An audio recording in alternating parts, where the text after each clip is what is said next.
you cry, and I don't wanna fight with you. For making sliders with multiple filters, you need a Slider Factory Pro WordPress plugin. To get this plugin, information is given below in video description. We already got the Slider Factory Pro WordPress Slider plugin from WPfrank.com and installed and activated on the website. Let's start. Go to the plugin dashboard.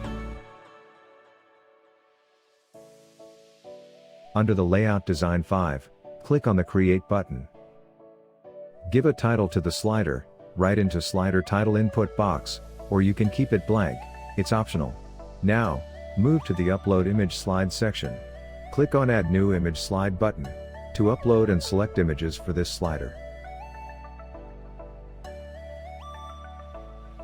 And then click on Select button, to add selected images to slider. Using drag and drop functionality, you can sort image position. Now, we will add filters to the individual image slide. We have uploaded 3 brands' mobile phones images into the slider, like Apple iPhone, Samsung and Oppo. Like we doing in the video, we are assigning all mobile images to its band's name as a filter. For this, write the brand name into Slide Button 1 text field.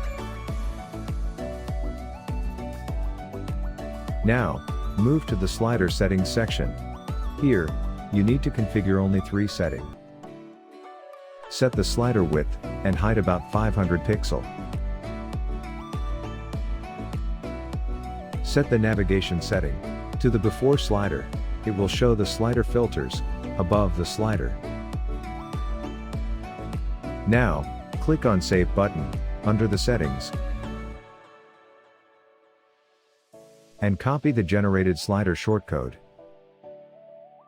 Now, create a page, and type the title for this page, and add the slider shortcode into shortcode box. And publish the page. Click on View Page button, to visit the final preview of slider.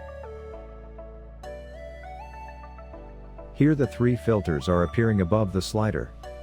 Using these filters, you can filter the image slides. If you click on Apple iPhone, it will filter all iPhone phone image slides. And by clicking individual phone name filter, you can switch to that phone image. By clicking on the Any Phone Brand filter, you can filter phone slides, accordingly to click brand name. You can change filters buttons design, color and fonts using CSS code. We are providing a same custom CSS code into the video description, as we applied to the slider.